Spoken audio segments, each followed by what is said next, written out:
Huwag mong hayaang mamatay ang bata, Winnie. Gawin mo ang lahat dahil iyan ang tanging magdadala ng apelyidong Castro. Iyan ang tanging mahalaga sa akin ngayon. Ang mga salitang yon ay hindi nagmula sa isang estranghero, kundi mula sa asawa niyang si Fred. Malamig, matalim, at tila isang lason na mabilis na kumakalat sa malamig na hangin ng operating room. Bawat kataga ay humihiwa sa katinuan ni Winnie. Mas masakit pa sa anumang talim ng scalpel na hawak niya sa mga sandaling iyon. Dahan-dahang ibinaba ni Winnie ang kanyang paningin sa pasyenteng nakahiga sa mesa. Si Zoraida, ang babaeng kasalukuyan niyang inililigtas mula sa malakas na pagdurugo pagkatapos nitong manganak. Ngunit hindi ang dumanak na dugo ang nagpatigil sa tibok ng puso ni Winnie. Ito ay ang makinang nagintong pulseras na nasa kaliwang bisig ng pasyente. Isang antigong alahas na may disenyong pamilyar sa kanyang mga mata. Ang heirloom ng mga Castro na sinabi ng kanyang biyenang si Doña Imelda na nanakaw raw sa kanilang bahay ilang buwan na ang nakalilipas. Isang mapait na ngiti ang muntik nang kumawala sa mga labi ni Winnie sa ilalim ng kanyang surgical mask. Habang ang kanyang mga kamay ay abala sa pagtatahi, sa pagpigil sa agos ng buhay na nais kumawala sa pasyente, ang kanyang isipan naman ay pilit na bumabalik sa eksena sa kanilang bahay bago siya tinawagan para sa emergency na ito. Sariwa pa sa kanyang alaala ang amoy ng inihanda niyang beef caldereta, ang paborito ni Fred. Nakahanda na ang mga kandila para sa kanilang ika-10 anibersaryo yun ng kasal. Suot niya ang kanyang pinakamagandang bestida sa ilalim ng kanyang puting laboratory coat. Umaasang sa gitna ng pagod sa ospital, makakahanap sila ng sandali para ipagdiwang ang isang dekada ng pagsasama. Ngunit ang tanging natanggap niya ay ang tawag ng tungkulin at ngayon, ang katotohanang mas masahol pa sa kamatayan. Naramdaman ni Winnie ang biglang panunuyo ng kanyang lalamunan. Ang bawat patak ng pawis sa kanyang noo ay tila naging kasing bigat ng tingga. Ang paligid na dati ay itinuturing niyang banal na lugar. Ang silid kung saan siya nagbibigay ng pangalawang pagkakataon sa buhay ay biglang naging isang kulungan ng dumi at kasinungalingan. Tila nawalan ng pakiramdam ang kanyang mga daliri. Ang tunog ng monitor na nagbabantay sa tibok ng puso ng pasyente ay naging parang isang mabilis at nakakabinging yabag ng isang taong papalayo. Iniiwan siyang mag-isa sa dilim. Gusto niyang sumigaw, gusto niyang itigil ang lahat at itanong kay Fred kung gaano na ba katagal siyang ginagawang tanga. Ngunit ang kanyang profesionalismo ay tila isang mabigat na kadena na pumipigil sa kanyang boses. Nang matapos ang operasyon at matiyak na ligtas na ang ina at ang sanggol, dahan-dahang lumabas si Winnie ng silid. Ang bawat hakbang niya sa pasilyo ng ospital ay tila paglakad sa ibabaw ng mga bubog. Pagbukas ng pinto, hindi ang pasasalamat ng isang asawa ang sumalubong sa kanya. Agad siyang nilagpasan ni Fred, halos mabangga ang kanyang balikat para lamang suguri ng pediatrician na may hawak sa bagong silang na sanggol. Anak ko, ang anak ko. Ang boses ni Fred ay puno ng emosyong kailanman ay hindi narinig ni Winnie para sa sarili niya sa loob ng maraming taon. Sa kabilang dulo ng pasilyo, nakatayo si Doña Imelda. Walang bakas ng pagkabigla sa kanyang mukha. Sa halip, ang matanda ay lumapit kay Winnie nang may mapang-aping titig. Tila ba ang pananahimik ni Winnie ay isang obligasyong dapat nitong tuparin. Huwag kang gagawa ng eksena dito, Winnie. Bulong ng kanyang biyanan. Ang boses ay parang kalansing ng tuyong dahon. Isipin mo ang reputasyon ng pamilya Castro. Isipin mo ang hiya na idudulot nito kung malalaman ng iba na ang asawa mo ay may anak sa labas dahil hindi mo siya mabigyan ng tagapagmana. Nanatiling nakatayo si Winnie. Ang kanyang mga kamay na kanina lang ay nagligtas ng buhay ay nanginginig na ngayon sa kanyang tabi. Tiningnan niya ang kanyang asawa na masayang nakatingin sa sanggol at ang kanyang biyenan na tanging dangal lamang ang pinahahalagahan. Sa loob ng 10 taon, sapat na ba ang katapatan at sakripisyo para bayaran ang ganitong klaseng kataksilan?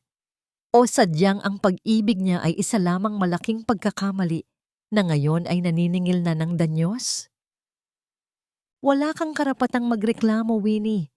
10 taon ka ng baog. Isang dekada na kaming naghihintay ng apo, pero ni isang pintig ng buhay ay hindi mo nagawang ilagay sa sinapupunan mo. Ang boses ni Doña Imelda ay hindi man lamang nanginig habang binibitiwan ang mga salitang tila mga lason na palasong tumatagos sa dibdib ni Winnie. Nakatayo sila sa gitna ng malawak na sala ng mansyon ng mga Castro, kung saan ang bawat mamahaling kagamitan ay tila mga piping saksi sa nagaganap na pag-uusig.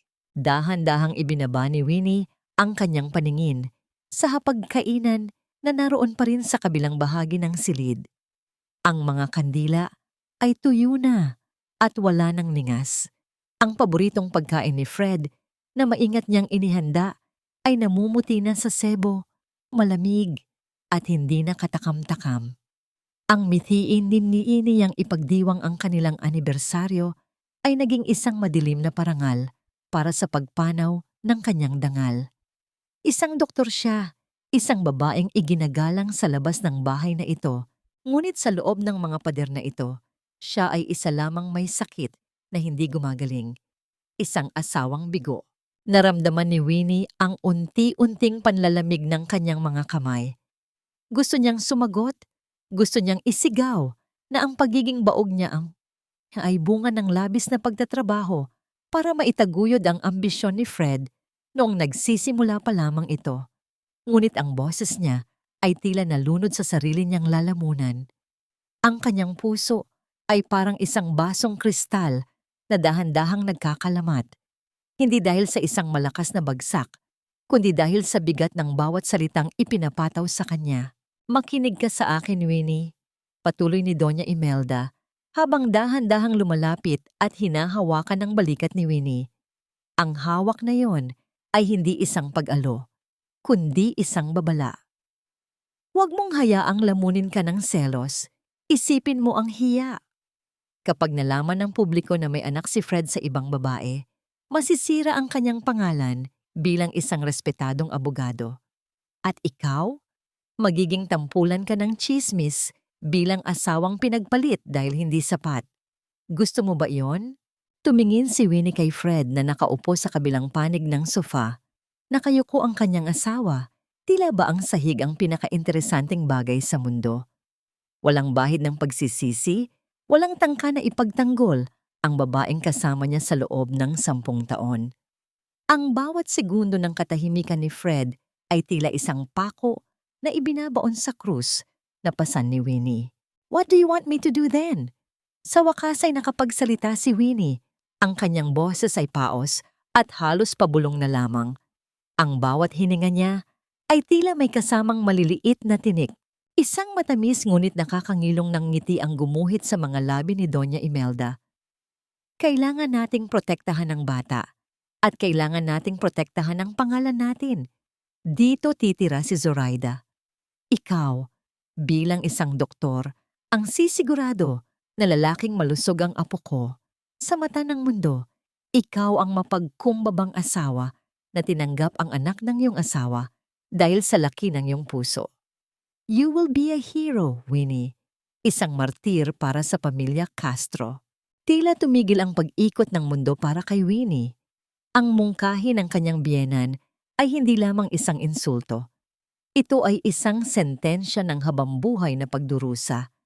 Titira sa iisang bubong ang babaeng kumuha ng lahat sa kanya at siya pa ang kailangang mag-alaga rito? Are you insane, Mom? Ang tanging nasabi ni Winnie. Ang kanyang mga mata ay nanlalabo na dahil sa namumuong luha. Napilit niyang hindi pinalalabas. Papatirahin niyo rito ang kabit ni Fred? Sa harap ko? Biglang nag-angat ng tingin si Fred. Ang kanyang mga mata ay puno ng inis sa halip na awa. Winnie, please. Just for a few months. Hanggang sa lumakas si Zoraida. Utang na loob. Gawin mo naman ito para sa kapayapaan natin. Huwag mo nang gawing mas komplikado ang lahat. Ang salitang utang na loob ay tila isang sampal na nagpabingi kay Winnie. Ang bawat sakripisyo niya, ang bawat gabing hindi siya natulog para damayan si Fred sa mga kaso nito, ang bawat sentimong ibinigay niya para sa pamilyang ito, lahat ba yon ay kulang pa para ituring siyang tao? Dahan-dahang tumalikod si Winnie at nagsimulang humakbang paakyat ng hagdan. Ang bawat baitang ay tila pag-akyat sa isang bundok ng kawalan ng pag-asa. Ang katahimikan ng mansyon ay tila isang higanting kumot na unti-unting sumasakal sa kanya. Pagdating sa kanilang silid, hindi siya umiyak. Humiga lamang siya sa kama, yakap ang sarili, habang ang lamig ng aircon ay tila nagpapatigas sa kanyang puso. Paano nga ba naging ganito ang kanyang buhay? Ang kamay na sinanay na magligtas ng buhay, ngayon ay tila ginagamit para itahi ang sarili niyang libingan. At ang masakit na tanong na pilit bumabalik sa kanyang isipan, hanggang saan nga ba ang hangganan ng kanyang pagtitiis bago siya tuluyang maglaho? Sa kailaliman ng gabi, isang mahinang katok ang narinig ni Winnie sa kanyang pinto. Hindi yon si Fred.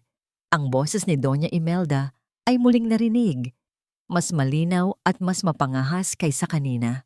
Winnie, bukas na bukas din, darating na ang mga gamit ni Zoraida. Ihanda mo na ang kwarto sa tabi ng sa inyo.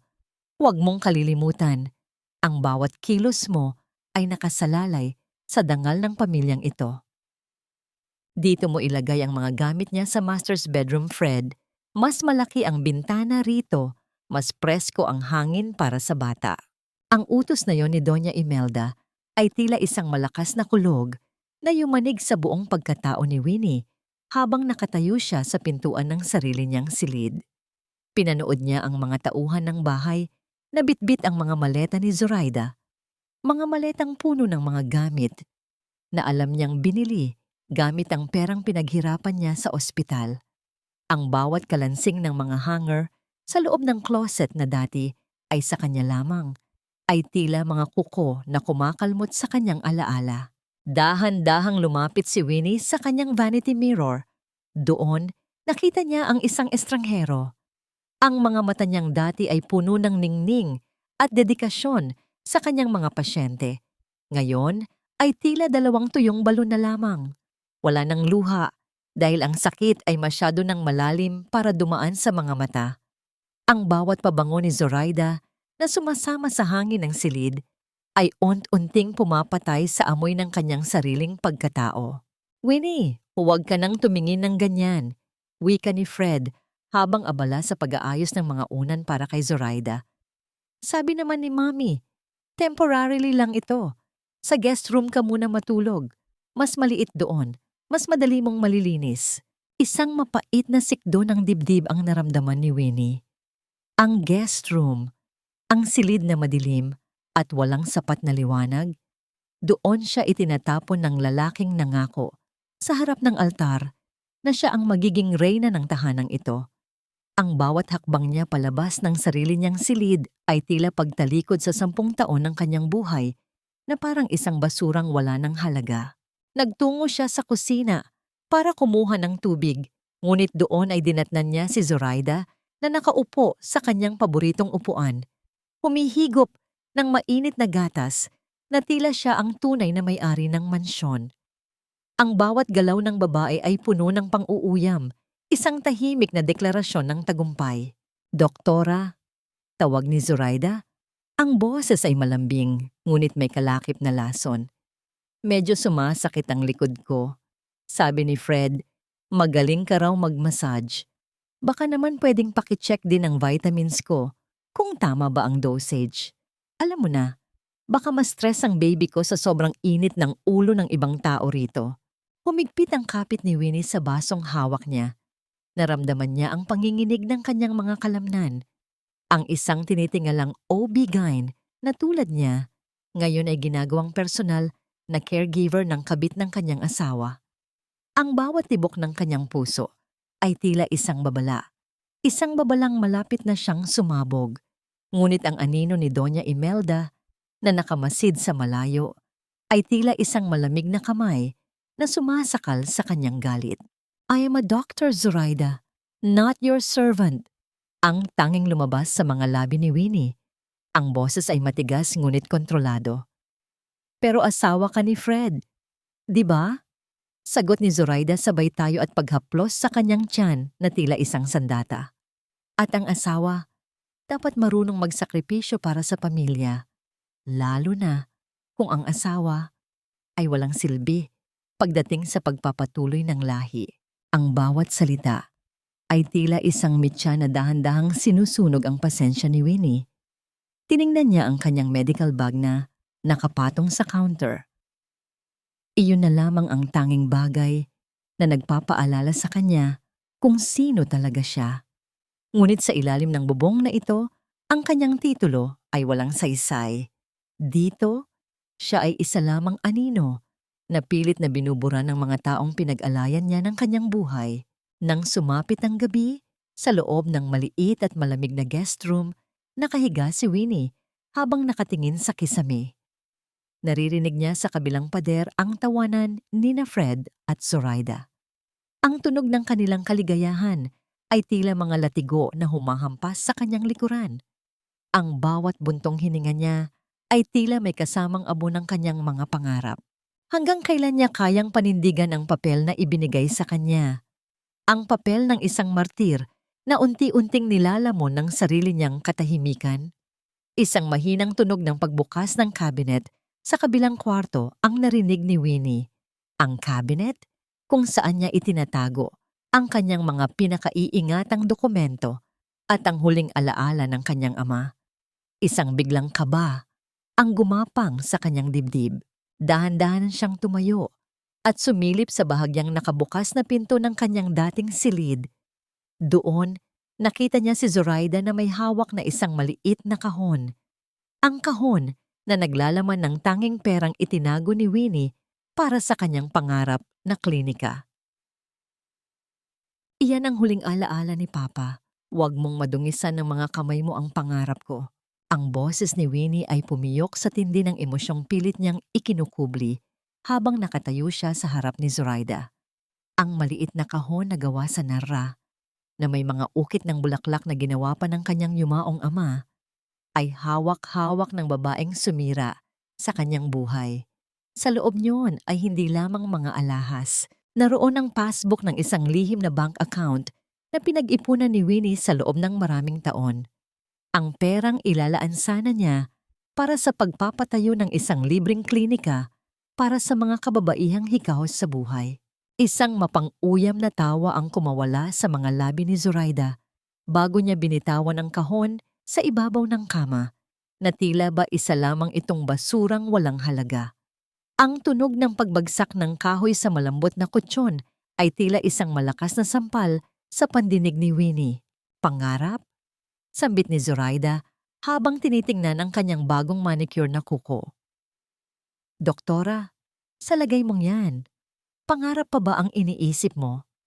Dapat nga ay magpasalamat ka dahil sa kabila ng pagiging malamig mong asawa, may isang Fred Castro na handang manatili sa tabi mo.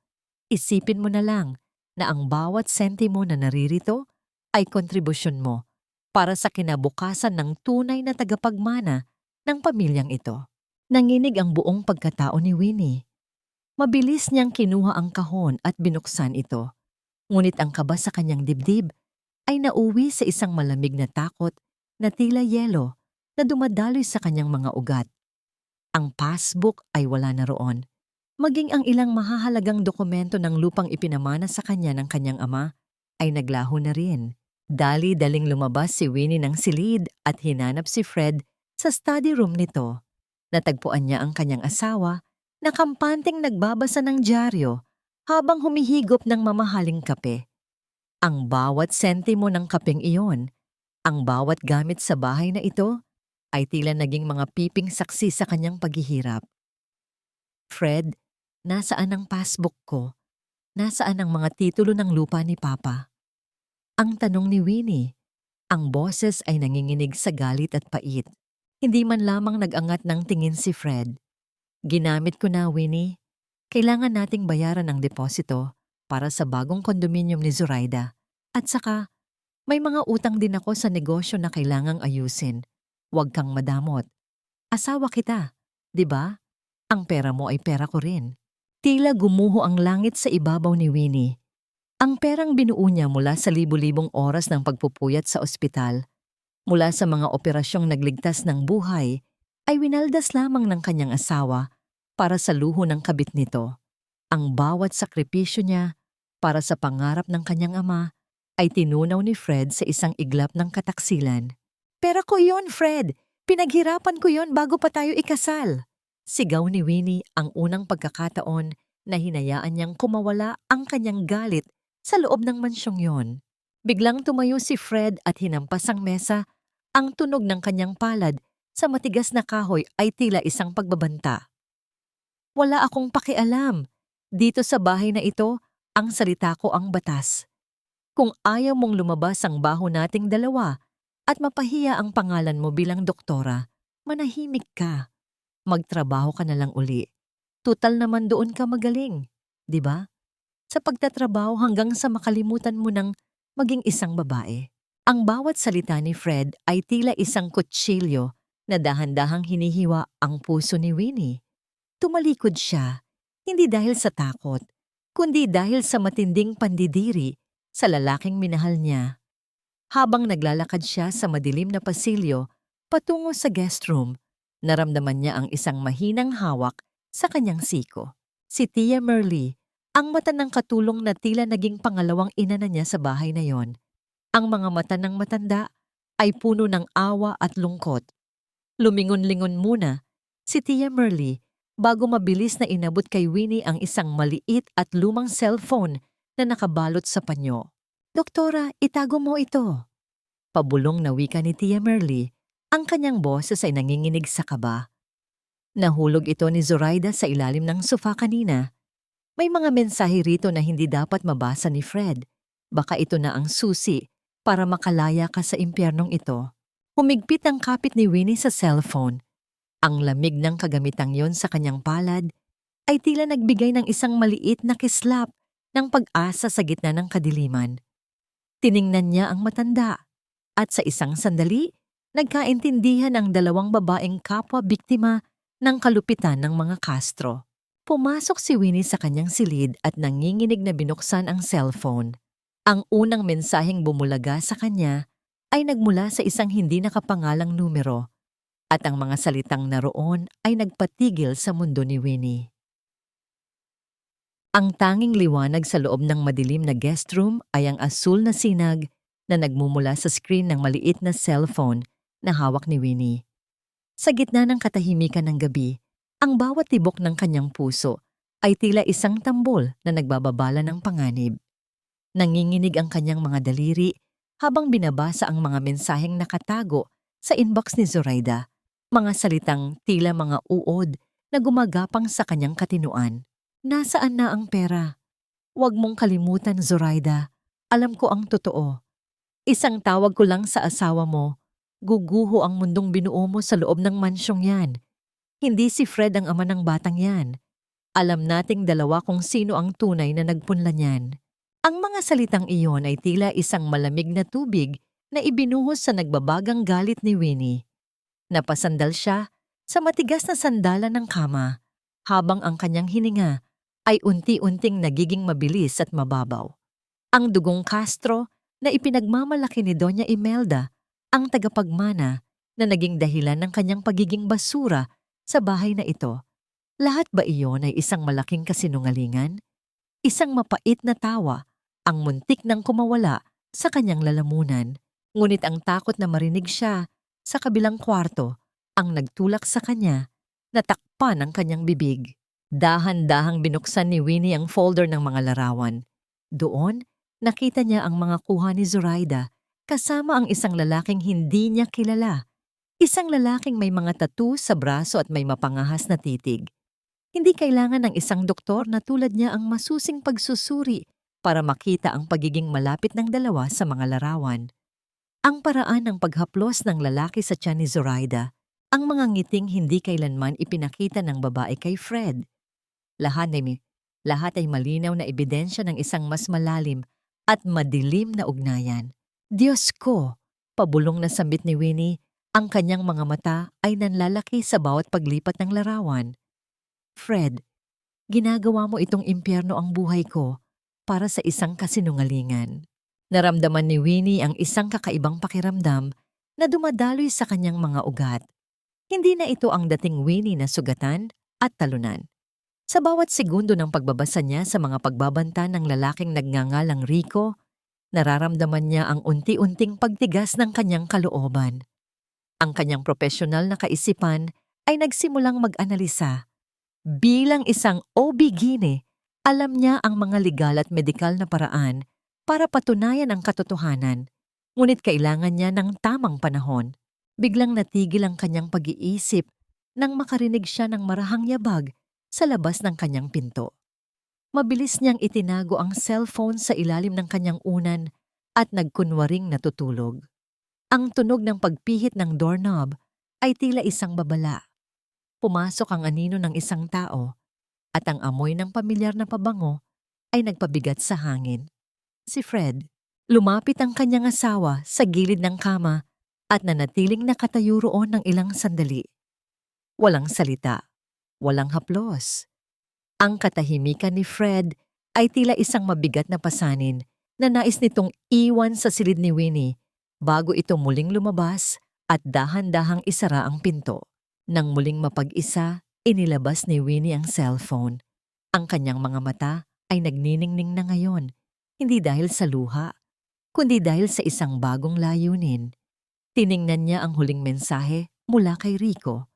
Buksan mo ang email mo. Isinend ko na ang kopya ng ultrasound mula sa kabilang klinik. Tignan natin kung kakayanin pa ni Fred na tingnan ka kapag nalaman niyang hindi sa kanya ang batang yan. Napahawak si Winnie sa kanyang dibdib. May isang malaking katanungan na nabuo sa kanyang isipan. Sino ba talaga itong si Rico? At bakit niya ginagawa ito kay Zoraida? Ngunit higit sa lahat, hanggang kailan kayang panindigan ni Winnie ang papel ng isang bulag at bingi habang hawak na niya ang susi ng kanyang kalayaan? Dahan-dahan siyang tumayo at lumapit sa bintana. Tinitingnan ang madilim na hardin ng mansyon. Ang mga puno ay tila mga higanteng sumasayaw sa ilalim ng buwan, saksi sa kanyang lihim na panata. Bukas, magsisimula ang kanyang sariling operasyon. Isang operasyong hindi para magligtas ng buhay, kundi para bawiin ang sa kanya. Ang amoy ng mamahaling pabango at ang halimuyak ng mga bulaklak sa garden ay abot hanggang sa loob ng madilim na kusina. Ngunit mas nangingibabaw ang amoy ng sabon sa panghugas ng pingganan na nakadikit sa mga kamay ni Winnie.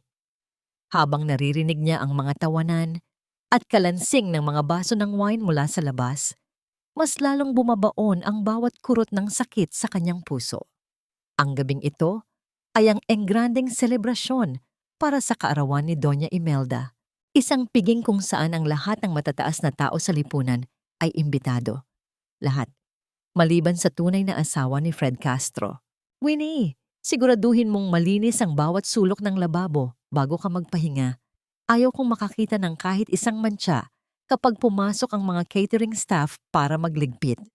Ang malamig na utos ni Fred habang inaayos ang kanyang kurbata sa harap ng salamin sa hallway. Suot nito ang isang pasadyang tuxedo na lalong nagpatingkad sa kanyang pagiging abogado.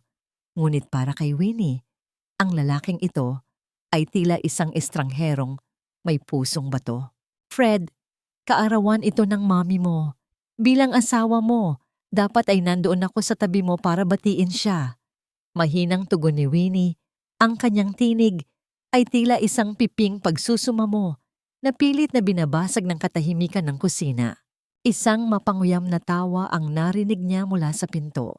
Doon ay nakatayo si Zoraida, suot ang isang mamahaling silk gown na kulay asul na sadyang idinisenyo para ipakita ang kanyang bahagyang lumalaking tiyan. Ang gintong pulseras na ninakaw sa dangal ni Winnie ay makinang na nakapulupot sa bisig ng babae. Doktora, huwag ka namang masyadong ambisyosa. Wika ni Zoraida habang dahan-dahang lumalapit at kumuha ng isang baso ng tubig. Sabi ni Mami Imelda, mas mabuting huwag ka nang lumabas para hindi magtanong ang mga bisita kung bakit hanggang ngayon ay tuyo pa rin ang matris mo. Isipin mo na lang na ginagawa namin ito para sa proteksyon ng iyong image. Mas mabuti nang isipin nilang abala ka sa ospital kaysa makita nilang nagmumukha kang basahan sa tabi ni Fred. Tumingin si Winnie kay Fred, umaasang makakita ng kahit katiting na pagtatanggol. Ngunit ang kanyang asawa ay tumalikod lamang at inalalayan si Zoraida palabas. Let's go, Zoraida. Baka hinihintay na tayo ng mga bisita. Winnie, gawin mo na lang ang sinabi ko. Huwag mo nang dagdagan ang iniisip ko. Naiwan si Winnie sa gitna ng malawak na kusina. Nakatitig sa tumpok ng mga maruruming pinggan na iniwan ng mga tauhan ng bahay. Ang bawat patak ng tubig mula sa gripo ay tila isang ritmo ng kanyang pagluha na ayaw nang lumabas. Dahan-dahan niyang isinawsaw ang kanyang mga kamay sa malamig at mabulang tubig. Ang mga kamay na ginagamit sa maselang operasyon, ang mga kamay na pinagkakatiwalaan ng maraming buhay, ngayon ay abala sa pagkayod ng mga natirang pagkain mula sa mga pinggan ng mga taong humahamak sa kanya. Habang kinukuskus niya ang isang porselanang plato, nakita niya ang sariling refleksyon sa malinaw na tubig. Ang kanyang buhok ay gulo-gulo. Ang kanyang mga mata ay malalim ang itim na bilog sa paligid. At ang kanyang labi ay maputla. Hindi niya na makilala ang babaeng dati ay puno ng pangarap. Sa bawat kuskus niya, tila binubura rin niya ang natitirang respeto sa kanyang sarili. Ang ingay ng saya mula sa garden ay tila mga latigo na humahampas sa kanyang likuran. Ipinapaalala na siya ay isang anino na lamang sa sarili niyang tahanan. Nagtungo siya sa likod ng mansyon para itapon ang mga basura at doon, mula sa malayo, nakita niya ang isang eksenang tuluyang nagpaguho sa kanyang mundo. Si Fred, sa harap ng lahat ng kanilang mga kaibigan at kamag-anak, ay iniharap si Zoraida bilang ang babaeng magbibigay ng bagong buhay sa mga Castro. Ang palakpakan ng mga tao ay tila isang nakabubulag na bagyo. Nakita ni Winnie ang saya sa mukha ni Doña Imelda habang hinahaplos ang tiyan ni Zoraida. Ang pagmamahal na kailanman ay hindi niya naramdaman mula sa kanyang biyanan. Bumalik si Winnie sa loob ng kusina. Ang kanyang dibdib ay tila sasabog sa tindi ng sikip. Ngunit sa gitna ng kanyang paghihinagpis, naramdaman niya ang cellphone ni Zoraida na nakatago sa kanyang bulsa. Isang biglang kislap ng galit ang pumalit sa kanyang pighati. Dinala niya ang huling tray ng mga baso sa pantry nang makarinig siya ng isang pamilyar na boses mula sa likod ng pinto. Si Fred, kausap ang kanyang matalik na kaibigang si Attorney Santos.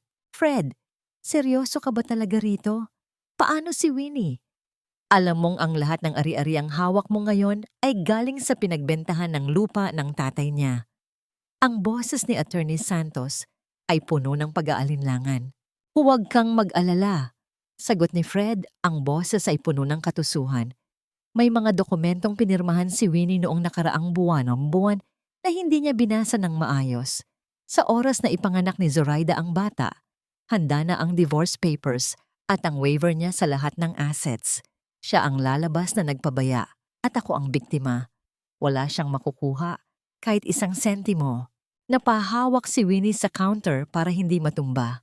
Ang kanyang asawa, ang lalaking pinagkatiwalaan niya ng kanyang buhay at kinabukasan, ay matagal na palang nagpaplano na iwan siyang pulubi at walang dangal. Ang sinag ng araw na tumatagos sa bintana ng kusina ay tila walang hatid na init para kay Winnie. Sa bawat paghiwa niya ng mga gulay para sa almusal ni Zoraida, ang bawat kislap ng kutsilyo ay tila paalala ng talim ng mga salitang narinig niya kagabi mula kay Fred. Kulang ang tulog, pagod ang katawan, at hungkag ang puso. Ngunit kailangang magpatuloy. Kailangang manatili sa loob ng mansyong ito hanggang sa makuha niya ang lahat ng ebidensyang dudurog sa pader ng kasinungalingan ng mga Castro. Doktora, ano ba itong inihanda mo? Bakit tila ang pait ng lasa ng sabaw na ito? Ang tinig ni Zoraida ay pumutol sa malalim na pag-iisip ni Winnie. Nakaupo ang babae sa dulo ng mesa, suot ang isang mamahaling robe na tila ba isa siyang reynang pinagsisilbihan. Itinulak niya ang mangkok ng sopas ng may pandidiri, dahilan upang tumalsik ang mainit na sabaw sa puting uniforme ni Winnie. Maayos ang pagkakaluto ko niyan, Zoraida. Baka ang panlasa mo lang ang may problema. Mahinahong sagot ni Winnie habang pinupunasan ang kanyang damit. Ngunit bago pa siya makahakbang palayo, ang anino ni Doña Imelda ay bumalot sa pintuan ng kusina. Hawak ng matanda ang kanyang rosaryo. Ang mga daliring kanina lang ay nagdarasal ay tila naging mga kuko ng isang agilang handang sumakmal. Ang kanyang muka ay puno ng huwad na pag-aalala. Isang maskarang kabisado na ni Winnie sa loob ng 10 taon. Winnie, ano itong naririnig ko? Pinapakain mo ng masama ang nagdadala ng apo ko? Ang boses ni Doña Imelda ay malumanay, ngunit may kalakip na banta. Nagdarasal ako sa altar para sa kaligtasan ng batang ito. Tapos ikaw, na isang doktor, ay tila may masamang balak? Gusto mo bang mapahamak ang magiging tagapagmana namin dahil sa inggit? Wala akong masamang balak, Mami. Ginagawa ko lang ang tungkulin ko. Sagot ni Winnie. Ang kanyang mga mata ay pilit na umiiwas sa mapanghusgang tingin ng matanda. Tungkulin? Isang mapait na tawa ang kumawala kay Doña Imelda. Ang tunay mong tungkulin ay magbigay ng anak. Pero dahil bigo ka roon, ang tanging silbi mo ay alagaan ang babaeng nakagawa ng hindi mo kaya. Tingnan mo si Zoraida, namumutla siya. Siguradong nilagyan mo ng masyadong maraming asin ito para tumaas ang presyon niya. Dinaluhan ni Doña Imelda si Zoraida at hinaplos ang buhok nito na tila ba ito ang pinakainiingatang hiyas. Huwag kang mag-alala, Ija. Hindi ko hahayaang saktan ka ng babaeng ito. Winnie, humingi ka ng tawad sa kanya. Ngayon din. Natigilan si Winnie. Hihingi ako ng tawad para sa anong dahilan. Wala akong ginagawang masama. Biglang nagbago ang anyo ni Doña Imelda. Ang maamong muka ay napalitan ng puot. Luluhod ka at hihingi ng tawad. Huwag mong kalilimutan, Winnie, na ang pamilyang ito ang nagbigay sa iyo ng lahat. Ang pagiging asawa mo kay Fred ay isang pribilehiyo na maaari naming bawiin anumang oras. Huwag mong ipakita sa akin ang yabang mo bilang doktora dahil sa bahay na ito, ikaw ay isang asawang walang halaga.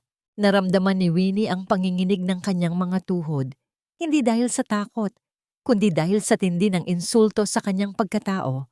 Tumingin siya kay Zoraida na ngayon ay nakangisi ng palihim sa likod ni Doña Imelda. Ang bawat segundo ng katahimikan ay tila isang bigat na dumadagan sa balikat ni Winnie. Sa huli, dahan-dahang ibinaba ni Winnie ang kanyang katawan. Ang malamig na tiles ng kusina ay tila nagyayelong humalik sa kanyang mga tuhod. Ang pagluhod na iyon ay hindi tanda ng pagsuko, kundi isang paraan upang itago ang naglalagablab na apoy sa kanyang mga mata. Patawad, Zoraida. Pabulong na wika ni Winnie.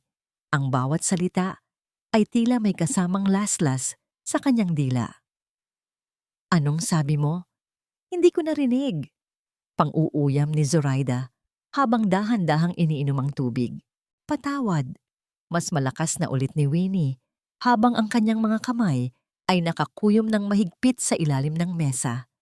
Iyan ang mabuti? Wika ni Doña Imelda, muling hinawakan ang kanyang rosaryo at nagsimulang mag-antanda ng krus. Ang Diyos ay mahabagin sa mga marunong magpakumbaba. Ngayon, linisin mo ang kalat na ito at ipagluto mo siya ng bagong pagkain at siguraduhin mong masarap dahil kung hindi, malalaman ito ni Fred. Nang makaalis ang dalawa, nanatiling nakaluhod si Winnie sa sahig. Ang bawat patak ng luha na kanina pa niya pinipigilan ay dahan-dahang pumatak sa basang tiles. Ngunit kasabay ng pagtulo ng mga luhang yon ay ang panunumpa sa kanyang sarili. Ang bawat hapdi ng kanyang tuhod, ang bawat insulto sa kanyang pagkatao, ay magiging mitya ng isang malaking pagsabog. Tumayo siya at dahan-dahang hinaplos ang kanyang bulsa kung saan nakatago ang cellphone ni Zoraida. Doon, may isang bagong notification na lumitaw. Isang mensahe mula kay Rico na may kalakip na larawan ng isang dokumento. Nabalik lamang ang diwa ni Winnie nang marinig niya ang malakas na kalabog ng pinto sa itaas.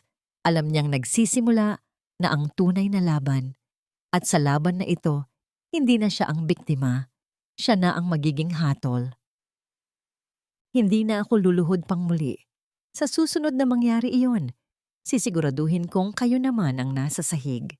Ang pangakong yon ay paulit-ulit na umaalingaw-ngaw sa isipan ni Winnie habang maingat niyang inilalagay ang kanyang mga gamit sa loob ng kanyang medical bag. Ang lamig ng stethoscope sa kanyang mga daliri ay tila nagbibigay ng lakas na matagal na niyang kinalimutan.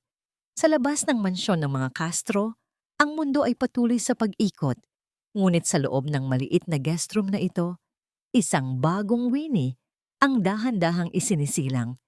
Isang bersyon niya na hindi na basta-basta magpapaapi. Nagtungo siya sa ospital nang mas maaga sa kanyang shift, hindi para magtrabaho, kundi para makipagkita sa isang taong matagal na niyang hindi nakakausap.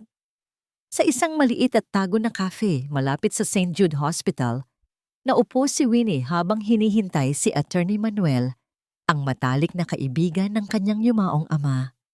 Ang bawat kalansing ng kutsara sa tasa ng kape sa paligid ay tila nagpapakaba sa kanya, ngunit ang galit sa kanyang dibdib ay mas matimbang kaysa sa takot. Iha, ikinalulungkot ko ang lahat ng nangyayari sa'yo, wika ni Attorney Manuel matapos marinig ang buong kwento ni Winnie. Ang iyong ama ay isang mabuting tao at alam kong hindi niya matatagalan na makitang ginaganito ka ng mga Castro.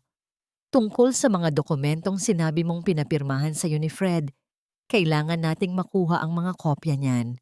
Kung totoo ang hinala mo, maaari nating kasuhan si Fred ng economic abuse sa ilalim ng VADUC law. Gagawin ko ang lahat, Attorney Manuel. Determinadong sagot ni Winnie, ang kanyang tinig ay wala ng bahid ng pag-aalinlangan. Hindi ko na hinahangad na maibalik ang pagmamahal ni Fred. Ang gusto ko na lang ay mabawi ang dangal ko at ang pangarap ni Papa na kinuha nila sa akin. Pag-uwi sa mansyon, dumaan muna si Winnie sa isang electronic store. Bumili siya ng maliliit at hindi kapansin-pansing mga kamera, mga kagamitang magsisilbing kanyang mga mata sa bawat sulok ng bahay na dati ay itinuturing niyang tahanan. Ang kanyang mga kamay na sanay sa masilang operasyon ay naging kasing bilis at kasing tumpak sa pagkakabit ng mga ito sa loob ng library ni Fred at sa ilalim ng plorera sa sala. Nang pumasok siya sa kanyang silid, kinuha ni Winnie ang isang lumang litrato ng kanyang ama mula sa kanyang pitaka. Dahan-dahan niyang hinaplos ang mukha ng matanda sa larawan habang ang isang mainit na luha ay dahan-dahang gumapang sa kanyang pisngi. Ito na ang golden moment na matagal na niyang hinihintay. Ang sandaling naramdaman niyang muli ang presensya ng kanyang ama. Tila ba sinasabi nito na huwag siyang susuko? Pa, malapit na. Pabulong niyang wika sa gitna ng katahimikan ng silid. Hindi ko hahayaang mapunta sa wala ang lahat ng pinaghirapan niyo. Nabalik lamang ang diwa ni Winnie nang marinig ang tunog ng sasakyan ni Fred na pumarada sa tapat ng bahay. Mabilis niyang itinago ang kanyang laptop at ang mga resibo ng kanyang binili. Lumabas siya ng silid at nasalubong si Zoraida sa pasilyo na tila ba may hinahanap. Doktora, bakit tila ang aga mong umuwi ngayon? Tanong ni Zoraida. Ang mga mata nito ay puno ng paghihinala. At bakit parang may kakaiba sa mga kilos mo? Huwag mong sabihing nagpaplano ka na namang lagyan ng kung ano ang pagkain ko. Marami lang akong ginawa sa ospital, Zoraida. At huwag kang mag-alala. Wala akong panahon para sa mga laro mo. Malamig na sagot ni Winnie habang diretso ang tingin sa mga mata ng babae. Napansin ni Winnie ang pagkunot ng noo ni Zoraida. Dahan-dahang lumapit ang babae sa pintuan ng guest room ni Winnie. Ang kamay nito ay tila handang pihitin ang doorknob. Ang bawat tibok ng puso ni Winnie ay tila isang malakas na yabag na nagbabala ng panganib. Kung papasok si Zoraida ngayon, makikita nito ang mga kagamitang hindi pa lubos na naitatago ni Winnie. May itinatago ka ba rito, Winnie? Pang-uuyam ni Zoraida, ang kanyang boses ay puno ng katusuhan. Kasi kung ako sa'yo, hindi ako gagawa ng anumang hakbang na ikapapahamak ko. Alam mo naman si Mami Imelda, isang salita ko lang. Baka sa kalsada ka na matulog ngayong gabi. Humigpit ang kapit ni Winnie sa kanyang medical bag. Ang lamig ng pawis sa kanyang batok ay tila isang babala na ang kanyang unang hakbang ay maaari ring maging huli kung hindi siya mag-iingat. Minsan, ang pinakaligtas na lugar ay ang gitna ng panganib. Ngunit paano kung ang panganib na yon ay nagsisimula na ring magmanman sa iyo? Ang boses ng budhi ni Winnie ay tila isang piping babala. Habang mabilis niyang isinasara ang pinto ng kanyang silid, halos maipit ang mga daliri ni Zoraida. Narinig niya ang mahinang singhal ng babae sa labas, isang tunog ng pagkairita na hinaluan ng matinding kuryosidad. Humilig si Winnie sa likod ng pinto. Ang kanyang dibdib ay nagpapatuloy sa mabilis na pagtibok na tila isang ibon na nais kumawala sa hawla. Huwag kang masyadong kampante, Winnie. Ang boses ni Zoraida ay narinig niyang muli. Mas malapit na sa kahoy ng pinto. Alam kong may ginagawa ka at sisiguraduhin kong malalaman yon ni Fred bago pa lumubog ang araw. Narinig ni Winnie ang papaalis na mga yabag ni Zoraida. Dahan-dahan at tila ba nag-iisip din ng susunod na hakbang. Nang matiyak niyang wala na ang babae, mabilis na binuksan ni Winnie ang kanyang laptop. Sa screen, lumabas ang malabo ngunit malinaw na sapat na kuha mula sa kamera na itinago niya sa library ni Fred. Nakita niya ang kanyang asawa na abala sa pag-scan ng mga dokumentong pamilyar sa kanya. Iyon ang mga orihinal na titulo ng lupa ng kanyang ama. Naramdaman ni Winnie ang panunuyo ng kanyang lalamunan. Ang bawat galaw ni Fred, ang bawat paghaplos nito sa papel, ay tila paglapastangan sa alaala ng kanyang magulang. Ngunit kailangang magtiis. Isang maling galaw at mawawalan siya ng pagkakataong mabawi ang lahat. Nabalik lamang ang diwa ni Winnie nang makarinig siya ng marahang katok sa pinto. Hindi ito ang mapangahas na katok ni Zoraida, kundi ang mahinang kaluskos na tila ba ayaw makagising ng sinuman. Pagbukas niya, tumambad ang mukha ni Tia Merly na may hawak na isang tasa ng mainit na tsa. Uminom ka muna nito, doktora. Pabulong na wika ng matanda habang dahan-dahang pumapasok. Napansin ko ang panginginig ng iyong mga kamay kanina sa hapag. Huwag mong hayaang ubusin ka ng galit.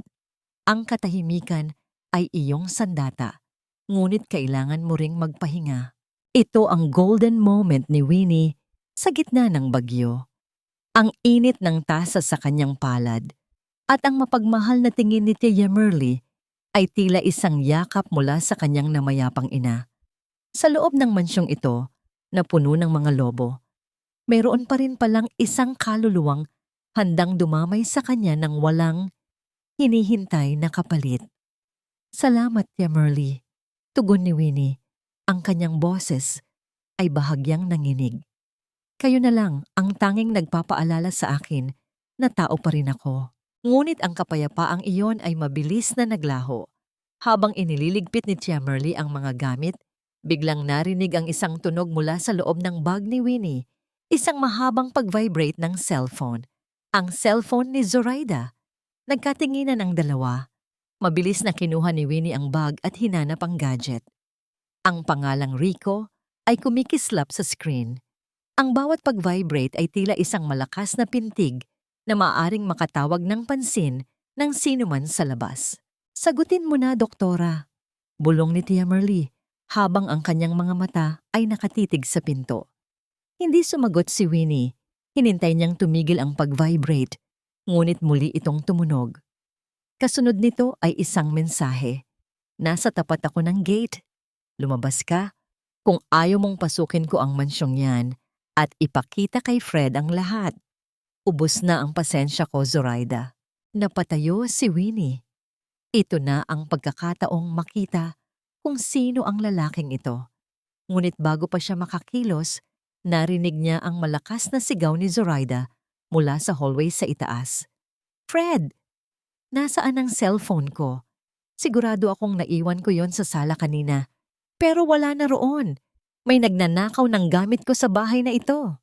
Ang bawat yabag ni Zoraida na papalapit sa guest room ay tila isang hatol ng kamatayan. Ang kaba sa dibdib ni Winnie ay naging kasing bigat ng isang bato. Kung papasok si Zoraida ngayon at marinig ang cellphone sa loob ng silid na ito, tapos na ang lahat. Ang bangungot na pilit niyang tinatakasan ay tuluyan na siyang lalamunin. "Mamamatay tao ka, Winnie. Gusto mong patayin ang anak ko dahil sa inggit." Ang hiyaw na yon ni Zoraida ay tila isang matalim na kidlat na bumasag sa katahimikan ng mansyon, kasunod ng nakakangilong tunog ng katawang humahampas sa bawat matigas na baitang ng hagdanan. Sa itaas, nakatayo si Winnie. Ang kanyang mga kamay ay nakataas pa sa hangin, hindi dahil sa itinulak niya ang babae, kundi dahil sa pagtatangkang abutin ito upang pigilan sa pagkahulog. Ngunit huli na, ang lahat ay tila nangyari sa isang iglap ng mapanlinlang na galaw, isang dula-dulaang sadyang idinisenyo para sa kanyang pagbagsak. Nabalik lamang ang diwa ni Winnie nang marinig niya ang mabilis at mabibigat na yabag ni Fred mula sa sala. Ang kanyang asawa ay patakbong umakyat. Ang mukha ay puno ng takot na nauwi sa naglalagablab na puot nang makita ang kalagayan ni Zoraida na nakahandusay sa paanan ng hagdan. Ang bawat tibok ng puso ni Winnie ay tila isang mabigat na tambol na nagbabadya ng parating na bagyo. "Zoraida! Diyos ko, ang anak ko!" Ang boses ni Fred ay pumiyok sa tindi ng kaba habang dahan-dahang kinakarga ang babaeng kunwaring nawalan ng malay. Tumingin ito sa itaas at ang mga mata ni Fred ay tila dalawang nagbabagang apoy na direktang nakatitig sa kaluluwa ni Winnie. "Anong ginawa mo, Winnie? Hayop ka. Wala ka na bang natitirang konsensya?" "Fred, hindi ko siya itinulak. Siya ang biglang..." Ang paliwanag ni Winnie ay naputol ng mabilis na umakyat si Fred at hinarap siya sa dulo ng hagdanan. Ang amoy ng alak at galit na nagmumula kay Fred ay tila sumasakal sa hangin. Sa kabilang panig, lumabas si Doña Imelda mula sa kanyang silid. Ang mga kamay ay nakahawak sa kanyang dibdib habang nagsisimulang mag-hysterical. Ang bawat salitang lumalabas sa bibig ng matanda ay tila mga pako na ibinabaon sa krus na pasan ni Winnie. Ang miro ng kawalang katarungan ay muling nagsimulang umikot, mas mabilis at mas malupit kaysa noon. "Ito na ba ang sinasabi mo, Fred?" Ang sigaw ni Doña Imelda habang pababa patungo kay Zoraida. "Sabi ko na nga ba at may masamang balak ang babaeng iyan. Gusto niyang ubusin ang lahi natin dahil wala siyang kakayahang magbunga. Winnie, napakasama ng puso mo. Isang doktor ka pa naman pero mamamatay tao ang kaluluwa mo." Naramdaman ni Winnie ang panginginig ng kanyang buong katawan. Bilang isang doktor, ang kanyang unang instinto ay ang bumaba at suriin ang kalagayan ni Zoraida. Ngunit ang bawat hakbang niya ay hinaharangan ng puot ni Fred. Ang miro ng irony ay tila isang malupit na biro. Ang babaeng nagligtas ng libu-libong buhay, ngayon ay pinararatangan ng pagpatay sa harap ng sarili niyang pamilya. "Hindi ko magagawa yon, Fred. Alam mo kung gaano ko pinahahalagahan ang buhay." Pabulong na wika ni Winnie. Ang kanyang mga mata ay nanlalabo na dahil sa luhang pilit na kumakawala. Ang bawat hininga niya ay tila may kasamang maliliit na tinik ng kawalan ng pag-asa. "Sinungaling!" Ang boses ni Fred ay umaling-awngaw sa buong pasilyo. "Nakita ko ang mga kamay mo. Nakita ko kung paano mo siya tiningnan kanina. Napakasalbahe mo, Winnie. Hindi ko akalaing ang babaeng pinakasalan ko ay isang halimaw na kayang pumatay ng sariling dugo." Dahan-dahang itinaas ni Fred ang kanyang kanang kamay. Ang bawat sandali ay tila bumagal. Nakita ni Winnie ang paggalaw ng mga kalamnan sa braso ng kanyang asawa, ang paghigpit ng kamao nito, at ang determinasyon sa mga mata nito na saktan siya sa unang pagkakataon sa loob ng 10 taon. Ang lamig ng hangin sa pasilyo ay tila naging kasing talim ng isang kutsilyo na naghihintay na bumaon sa kanyang balat. Ito ang golden moment ng kanyang pagdurusa. Ang sandaling na pagtanto ni Winnie na ang lahat ng kanyang sakripisyo, ang lahat ng kanyang pagtitiis ay nauwi lamang sa isang nakataas na kamay na handang burahin ang huling bakas ng kanyang dangal bilang asawa. Ang bawat alaala ng kanilang masasayang sandali ay tila mga abo na tinatangay ng hangin ng kataksilan. Sa ibaba, dahan-dahang nagmulat ng mata si Zoraida at sa isang maikling sandali na walang nakakakita, isang mapanuring na ngisi ang gumuhit sa mga labi nito habang nakatingin kay Winnie. Isang ngisi ng tagumpay, isang ngisi na nagsasabing nakuha na nito ang lahat. Bumalik ang tingin ni Winnie kay Fred. Ang kamay ng kanyang asawa ay mabilis na humahataw pababa, isang malakas na dampi na nakatadhana para sa kanyang pisngi. Ang bawat himaymay ng kanyang pagkatao ay naghanda para sa sakit, para sa huling sampal na tuluyang puputol sa tanikala ng kanyang pagiging martir. Huwag mong ituloy ang balak mo, Fred. Dahil sa sandaling dumapo ang palad mo sa mukha ko, iyon na ang huling pagkakataong makikita mo ang Winnie na kilala mo. Ang boses ni Winnie ay hindi sumigaw. Ito ay malamig, matigas, at may awtoridad ng isang doktor na kasalukuyang nag-oopera sa isang kritikal na pasyente. Sa isang mabilis at tumpak na pagkilos, sinalo ng kanyang kanang kamay ang pulso ni Fred bago pa man ito tuluyang humalik sa kanyang pisngi. Ang higpit ng pagkakasapo ni Winnie sa braso ng asawa ay sapat na upang mapatigil ang lakas nito. Isang pisikal na pagpapakita ng lakas na matagal na niyang itinago sa ilalim ng kanyang pagiging martir. Napatitig si Fred. Ang kanyang mga mata ay nanlalaki sa gulat. Sa loob ng 10 taon, si Winnie ay tila isang anino na laging sumusunod. Isang tubig na laging sumasabay sa agos ng pamilya Castro. Ngunit ang babaeng hawak niya ngayon ay tila isang pader na yari sa bakal, hindi natitinag, hindi natatakot. Ang bam ng galit sa mukha ni Fred ay napalitan ng isang uri ng pagkalito, habang ang lamig ng pawis sa kanyang noo ay tila naging kasing dulas ng kanyang kataksilan. "Bitiwan mo ako, Winnie!" Ang boses ni Fred ay pumiyok, isang tunog ng duwag na nagtatago sa likod ng pagiging agresibo. "Itinulak mo ang babaeng nagdadala ng anak ko. Wala kang karapatang pigilan ako. Wala kang alam, Fred, dahil ang tanging nakikita mo ay ang mga bagay na gusto mong makita." Mahinahong sagot ni Winnie, habang dahan-dahang binitawan ang braso nito nang may kasamang matinding pandidiri. Tumingin siya kay Zoraida na nasa ibaba, na ngayon ay tila mas lalong nag-iinarte sa yakap ni Doña Imelda. "Zoraida, alam nating dalawa kung ano ang totoo. At ikaw, Fred, kung gusto mong manatiling bulag sa mga sarswelang ginagawa ng kabit mo, huwag mo akong idamay. Mula sa araw na ito, walang sino man sa bahay na ito ang may karapatang humawak sa akin ng may kasamang pananakit." "Napakawalang hiya mo!" sigaw ni Doña Imelda mula sa ibaba. Ang kanyang mukha ay namumula na sa tindi ng galit. "Fred, palayasin mo na ang halimaw na yan. Wala siyang puwang sa pamilya natin." Tumingin si Winnie sa kanyang biyenan, isang tingin na puno ng pait at pag-unawa. "Huwag kayong mag-alala, Mommy. Hindi niyo na kailangang magmakaawa. Darating ang araw na kayo mismo ang hihiling na manatili ako rito. Pero sa oras na yon, sarado na ang pinto ko para sa inyo." Tinalikuran ni Winnie ang lahat. Ang bawat hakbang niya patungo sa kanyang silid ay tila pagbasag sa mga tanikala na sumasakal sa kanyang pagkatao.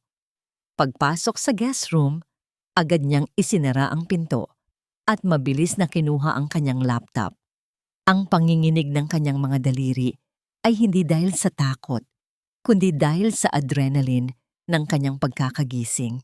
Ito ang golden moment ni Winnie, ang sandali kung saan ang kanyang mga kamay na binuo para magligtas at magpagaling ay nagsimula ng gamitin para sa sarili niyang proteksyon. Sa screen ng laptop, binuksan niya ang footage mula sa camera na itinago niya sa pasilyo kanina. Naramdaman ni Winnie ang panunuyo ng kanyang lalamunan habang pinapanood ang bawat segundo. Doon, malinaw na nakita kung paano sadyang itinatama ni Zoraida ang sariling paa, kung paano ito dahan-dahang bumagsak ng may kontrol, at kung paano ito ngumiti bago pa man dumating si Fred. Ngunit may higit pang nakakagulantang. Sa footage, nakita rin ni Winnie si Doña Imelda na nakatayo sa isang sulok, nakamasid sa buong pangyayari, at tumatango ng may pagsang-ayon habang pinapanood ang aksidente ni Zoraida. Diyos ko! Lahat sila ay magkakasabwat. Pabulong na wika ni Winnie. Ang kanyang puso ay tila nadudurog sa tindi ng sakit. Ngunit ang bawat piraso nito ay mabilis na nabubuo bilang isang matigas na bato. Nabalik lamang ang diwa ni Winnie nang marinig niya ang tunog ng notification mula sa cellphone ni Zoraida na nakatago sa kanyang drawer. Isang bagong mensahe mula kay Rico. Ngunit sa pagkakataong ito, hindi lang ito simpleng babala. Nakuha ko na ang resulta ng DNA mula sa laboratorio na binayaran mo noon, Zoraida. Alam na nating dalawa na 0% ang posibilidad na si Fred ang ama. Kung ayaw mong ipadala ko ito sa mansyon ng mga Castro sa loob ng 1 oras, ihanda mo na ang 5 milyong hiningi ko. Hindi na ako nagbibiro. Napahawak si Winnie sa kanyang bibig. Ang miro ng tadhana ay tila isang malupit, ngunit makatarungang hukom.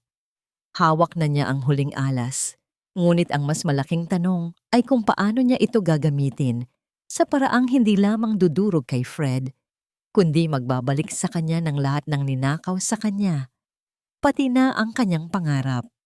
Isang malakas na kalabog sa pinto ang muling bumasag sa katahimikan. Hindi ito si Fred. Ang boses ni Chemerly ay narinig ni Winnie, puno ng takot at pagmamadali. Doktora, buksan niyo ang pinto.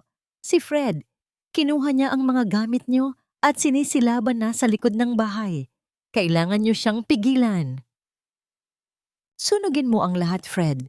Sunugin mo ang bawat piraso ng telang nagpapaalala sa'yo na may asawa kang mas matino at mas disente kaysa sa lason na pinili mo. Ang boses ni Winnie ay hindi nanginig.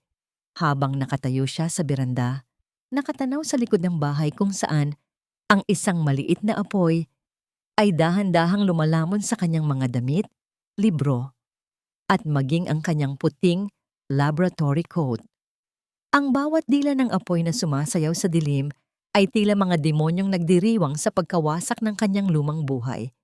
Nakita niya si Fred, pawisan at hingal na tila ba ang pagsunog sa mga gamit ni Winnie ay magbubura rin sa bigat ng kanyang sariling kasalanan.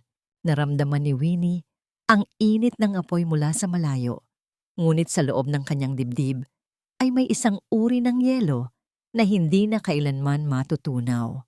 Ang bawat abo na tinatangay ng hangin ay tila mga alaala ng 10 taon na ngayon ay wala ng silbi. Ang contextual needle ay lalong bumaon nang makita niyang itinapon ni Fred sa apoy ang isang lumang litrato, ang tanging litrato nila noong araw ng kanilang kasal kung saan kapwa pa sila nakangiti ng tapat. Ang miro ng tadhana ay sadyang malupit.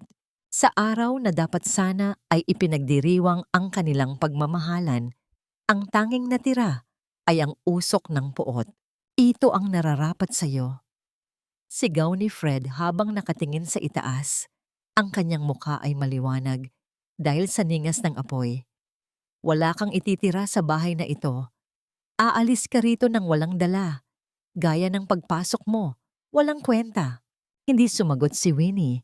Ang internal crumbling ay hindi nagpakita sa kanyang mukha, kundi sa paraan ng pagkapit niya sa rehas ng beranda hanggang sa mamuti ang kanyang mga buko-buko. Sa bawat segundo ng panunood sa apoy, unti-unting nabubuo ang kanyang plano. Ang echoing question na naiwan sa kanyang isipan ay simple. Gaano kaya kabilis magbabago ang ninga sa mga mata ni Fred kapag ang apoy ng katotohanan naman ang tumupok sa kanya? Nabalik lamang ang diwa ni Winnie nang marinig ang marahang pagpasok ni Doña Imelda sa kanyang silid. Ang matanda ay suot na ang kanyang mamahaling gown para sa gabi ng parangal. Ang gabi kung saan pararangalan ang pamilya Castro para sa kanilang mga donasyon sa simbahan at charity. Mag-ayos ka na, Winnie. Malamig na wika ni Doña Imelda habang tinitingnan ang kanyang sarili sa salamin. Ayaw kong makita ng mga bisita na namumugto ang mga mata mo. Sa gabing ito, kailangan mong gampanan ang papel ng isang mapagmahal at sumusuportang asawa. Isuot mo ang pulang terno na binili ko. Gusto kong magmukha tayong perpektong pamilya sa harap ng mga kamera. Isang mapait na ngiti ang gumuhit sa mga labi ni Winnie. Huwag kayong mag-alala, Mommy. Sisiguraduhin kong magiging unforgettable ang gabing ito para sa inyong lahat. Isusuot ko ang pula, ang kulay ng tagumpay. Nang makaalis ang matanda, mabilis na kumilos si Winnie. Kinuha niya ang cellphone ni Zoraida na itinago niya sa loob ng isang butas sa dingding. Tinawagan niya si Attorney Manuel. Ang bawat salitang binitawan niya ay tumpak at walang alinlangan. Ang lahat ay nakahanda na. Ang video footage, ang resulta ng DNA, at ang mga dokumento ng illegal na transaksyon ni Fred. Pumunta si Winnie sa banyo at binuksan ang gripo. Ang tunog ng tubig na bumabagsak sa lababo ay tila isang malakas na ulan na naghuhugas sa kanyang takot. Tiningnan niya ang kanyang refleksyon. Hindi na siya ang Winnie na kailangang sumunod sa bawat kumpas ng pamilya Castro. Ang kanyang mga mata ay nagniningning na ngayon sa determinasyon. Tia Merly, tawag niya nang makita ang matanda sa pintuan. Pakidala itong USB sa technician ng hotel. Sabihin mo, ito ang surprise presentation ni Fred para sa pamilya. Huwag kang papayag na tingnan nila ang laman hanggat hindi pa nagsisimula ang programa. Tumango si Tia Merly.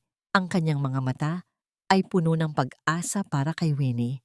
Mag-iingat ka, Doktora. Ang Diyos ay nasa panig ng mga inaapi. Habang nagbibihis, narinig ni Winnie ang ingay ng mga sasakyan sa labas. Ang pagdating ng mga bisita, ang kalansing ng mga alahas, at ang huwad na tawanan ay nagsisimula nang bumalot sa mansyon. Ngunit para kay Winnie, ang bawat tunog ay tila isang hudyat ng pagsisimula ng isang huling operasyon, isang operasyong puputol sa bawat ugat ng kasinungalingan sa buhay niya. Isang huling tingin sa apoy, sa likod ng bahay na ngayon ay abo na lamang. Ang hangin ay malamig at ang langit ay madilim, tila nakikiramay sa katahimikan bago ang malakas na pagsabog. Handa na ako, pabulong niyang wika habang isinusuot ang kanyang pulang takong. Ang bawat hakbang niya pababa ng hagdan ay tila isang deklarasyon ng digmaan. Ngunit sa paglabas niya ng pinto, isang hindi inaasahang tawag ang natanggap niya sa sariling cellphone. Doktora Winnie, ito ang security mula sa St. Jude. May isang lalaking nagngangalang Rico na nagwawala rito sa lobby. Hinahanap ka niya at may hawak siyang baril. Ang katotohanan ay parang isang operasyon, masakit, madugo, at nakakatakot. Ngunit ito lamang ang tanging paraan para tuluyang maalis ang tumor na sumisira sa iyong pagkatao. Iyan ang huling kaisipang pinanghawakan ni Winnie habang dahan-dahan siyang bumababa mula sa kanyang sasakyan sa tapat ng Marangyang Hotel kung saan gaganapin ang gabi ng parangal. Ang kanyang pulang terno ay tila isang naglalagablab na hudyat sa gitna ng kadiliman. Sa kabila ng balitang may armadong lalaking naghahanap sa kanya sa ospital, hindi natinag si Winnie. Alam niyang ang tunay na banta ay wala sa dulo ng baril, kundi nasa loob ng ballroom na ito ang mga taong bumaril sa kanyang dangal sa loob ng 10 taon. Ang bawat hakbang niya sa ibabaw ng pulang karpet ay tila paglakad sa gitna ng isang digmaan na siya lamang ang nakakaalam. Ang contextual needle ay lalong naging matalim nang makita niya sa gitna ng ballroom sina Fred at Doña Imelda na nakangiti sa harap ng mga kamera habang inaalalayan si Zoraida na tila ba isa itong santong dapat sambahin. Ang bawat kumukititap na flash ng kamera ay tila mga paalala ng bawat sentimong ninakaw ni Fred mula sa pangarap ni Winnie para lamang tustusan ang huwad na karangalang ito. "Winnie, sa wakas ay narito ka na," bulong ni Doña Imelda nang makalapit ang minugang babae. Hinawakan ng matanda ang braso ni Winnie nang may higpit na tila isang bakal na kumpit. "Ayusin mo ang mukha mo. Ngumiti ka. Sa gabing ito, ang pamilya Castro ang bida. Huwag mong hayaang masira ang hiya namin dahil sa mga drama mo." Hindi sumagot si Winnie. Tumingin siya kay Fred na ngayon ay tila nakalimutan na ang pagsunog sa mga gamit niya kanina. Ang kanyang asawa ay kampanteng nakikipag-usap sa mga matataas na opisyal. Ipinagmamalaki ang kanyang mga tagumpay bilang abogado. Ang internal crumbling ni Winnie ay natigil na. Ang natira na lamang ay ang malamig na determinasyon ng isang taong wala nang balak pang lumingon. Nagsimula ang programa. Umakyat sa entablado si Doña Imelda para sa kanyang talumpati tungkol sa kahalagahan ng pamilya at integridad. Ang bawat salitang lumalabas sa bibig ng matanda ay tila isang malaking insulto sa bawat sakripisyo ni Winnie. Ang pamilya ay binuo sa pundasyon ng katapatan, wika ni Doña Imelda sa mikropono. Ang boses ay puno ng huwad na emosyon. At ang aking anak na si Fred, kasama ang kanyang katuwang sa buhay, ay patunay na ang dangal ay higit pa sa anumang kayamanan. Ito na ang hudyat. Tumango si Winnie sa technician na nasa gilid ng entablado. Ang USB na ibinigay ni Tia Merly ay nakasaksak na. Sa gitna ng palakpakan, biglang namatay ang mga ilaw at ang malaking screen sa likod ni Doña Imelda ay nagliwanag. Ngunit sa halip ng mga larawan ng charity work ng mga Castro, ang unang lumabas ay ang resulta ng DNA test na may pangalan ni Zoraida at ang resultang 0% probability of paternity para kay Fred Castro. Ang katahimikan sa loob ng ballroom ay naging kasing bigat ng isang libingan. Ang bawat hininga ng mga bisita ay tila tumigil. Kasunod nito ay ang malinaw na footage mula sa kamera sa pasilyo. Ipinapakita ang bawat anggulo kung paano sadyang itinatama ni Zoraida ang sarili para mahulog sa hagdan. At ang masakit na bahagi kung saan si Doña Imelda ay nakamasid lamang at tumatango nang may pagsang-ayon sa panloloko. Ano ito? Ang boses ni Fred ay pumiyok. Ang kanyang mukha ay nawalan ng kulay habang nakatingin sa screen. Ang bawat mata sa loob ng ballroom ay nakatitig na ngayon sa kanya. Hindi na may paghanga, kundi may matinding pandidiri at pangungutya. Hindi pa doon natapos. Ang huling bahagi ng presentation ay ang mga dokumento ng ilegal na paglilipat ng pondo mula sa account ni Winnie patungo sa dummy account ni Fred para sa pagsusugal at para sa kondo ni Zoraida. Ang bawat transaksyon ay may petsa at pirmang peke ni Winnie. "Hayop ka, Winnie!" sigaw ni Fred habang sinusubukang umakyat sa entablado para itigil ang presentation, ngunit hinarangan siya ng mga security guard na tinawagan na ni Attorney Manuel bago pa magsimula ang gabi. Ang echoing question ay tila isang malakas na sigaw sa isipan ng lahat. Paano nagawang sikmurain ng isang respetadong pamilya ang ganitong klaseng kabuktutan? Sa gitna ng kaguluhan, biglang bumukas ang malaking pinto ng ballroom. Isang lalaking hingal na hingal, pawisan, at may hawak na baril ang pumasok. Si Rico. Ang kanyang mga mata ay nanlilisik habang nakatingin kay Zoraida, na ngayon ay nanginginig na sa takot sa tabi ng mesa. "Zoraida, Nasaan ang pera ko? Ang hiyaw ni Rico ay yumanig sa buong ballroom. Sabi mo kapag nakuha mo na ang lahat sa mga Castro, magsasama na tayo ng anak ko. Niloko mo ako. Itinutok ni Rico ang baril hindi kay Winnie, kundi kay Fred na ngayon ay nagtatago na sa ilalim ng mesa. Ang bawat sigaw ng mga bisita ay tila isang musika ng katarungan sa pandinig ni Winnie. Nakatayo siya sa gitna ng entablado. Ang pulang terno ay makinang sa ilalim ng mga spotlight. Siya ang tanging taong hindi natatakot. Ang tanging taong marangal sa gitna ng mga halimaw. Ang cliffhanger ay tila isang matalim na kutsilyo na nakatutok sa lalamunan ng tadhana. Sino ang unang matatamaan ng bala? Ang lalaking nagnakaw ng pangarap ni Winnie o ang babaeng nagnakaw ng kanyang asawa? At sa gitna ng panganib na ito, handa ba si Winnie na iligtas ang mga taong pumatay sa kanyang puso? Winnie, tulungan mo ako. Sabihin mo sa kanila na hindi totoo ang lahat. Ikaw ang asawa ko.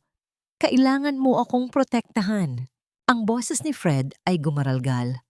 Isang tunog ng desperasyon na nagmumula sa isang taong nasa kailaliman ng kanyang sariling hukay. Nakaluhod ang tinitingalang abogado sa gitna ng ballroom. Ang kanyang tuxedo ay gusot-gusot at ang kanyang muka ay basang-basa ng pawis at luha. Sa kanyang harapan, ang mga pulis na tinawagan ni Attorney Manuel ay handa nang ilapat ang mga posas sa kanyang mga kamay. Ang bawat kislap ng bakal ay tila isang hatol na mabilis na tumatapos sa kanyang karera at karangalan. Dahan-dahang lumapit si Winnie. Ang kanyang pulang terno ay tila isang bakod na naghihiwalay sa kanyang dangal at sa dumi ng pagkatao ni Fred. Tiningnan niya ang kanyang asawa, ang lalaking minahal niya ng 10 taon, ang lalaking pinag-alayan niya ng kanyang pangarap. Ngunit sa pagkakataong ito, wala siyang naramdamang galit, wala ring awa. Ang tanging naroon ay ang isang malawak na kawalan, isang katahimikan na mas nakakabingi kaysa sa anumang sigaw. Ang miro ng tadhana ay sadyang makatarungan. Ang lalaking nagnakaw ng kanyang pondo para sa pangarap na klinika ay ngayon ay ninakawan din ng bawat hibla ng kanyang integridad. Tapos na ang pag-arte, Fred. Malamig na wika ni Winnie. Ang boses ay matatag at walang bahid ng pag-aalinlangan. Ang bawat pirma mo sa mga pekeng dokumento, ang bawat sentimong kinuha mo sa akin, at ang bawat pasa sa aking damdamin, lahat iyon ay may katumbas na pananagutan sa ilalim ng batas. Hindi kita ililigtas. Dahil sa pagkakataong ito, pinili ko nang iligtas ang sarili ko. Sa kabilang bahagi ng ballroom, si Zoraida ay pilit na kumakawala sa hawak ng mga gwardya, habang si Rico ay dahan-dahang ibinababa ang kanyang baril. Ang kanyang mga mata ay puno ng pait nang ma-realize na ginamit lamang siya ng babaeng akala niya ay ina ng kanyang kinabukasan. Ang bawat kamera ng cellphone ng mga bisita ay nakatutok sa kanila. Bawat anggulo ng kanilang kahihiyan ay kumakalat na sa social media sa real time.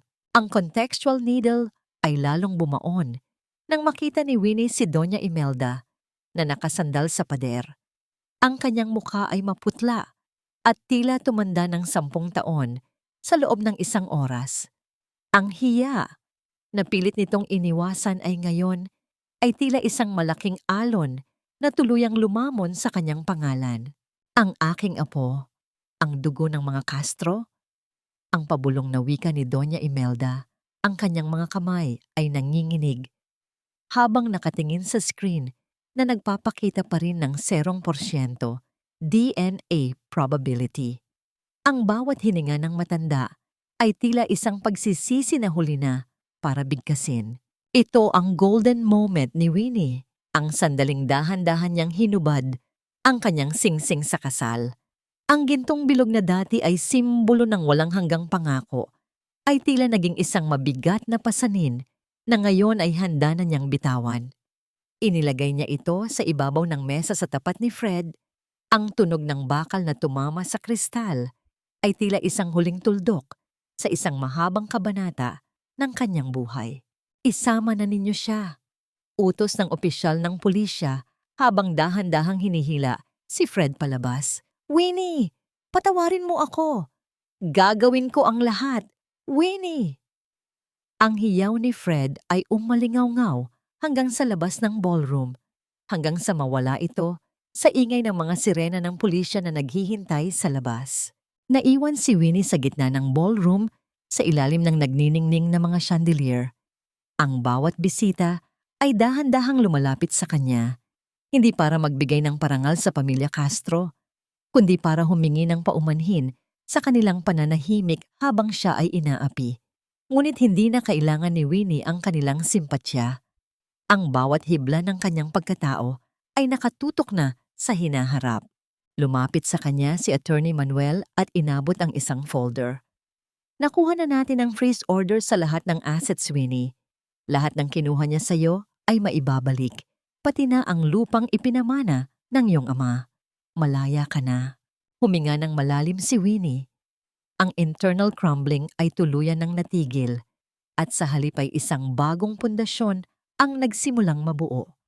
Tumingin siya sa malayo, tila nakikita na ang dalampasigan kung saan ang mga alon ay malayang sumasayaw sa ilalim ng buwan. Ang bawat sugat sa kanyang puso ay dahan-dahan nang naghihilom, hindi dahil sa paghihiganti, kundi dahil sa katotohanang natagpuan na niya muli ang kanyang sarili. Ang cliffhanger ay tila isang mahinang hangin na nagdadala ng isang bagong katanungan. Sa paglisan ni Winnie sa mundong ito ng kasinungalingan, handa na ba siyang buksan muli ang kanyang puso para sa isang taong matagal nang naghihintay sa kanya sa pampang ng bagong simula?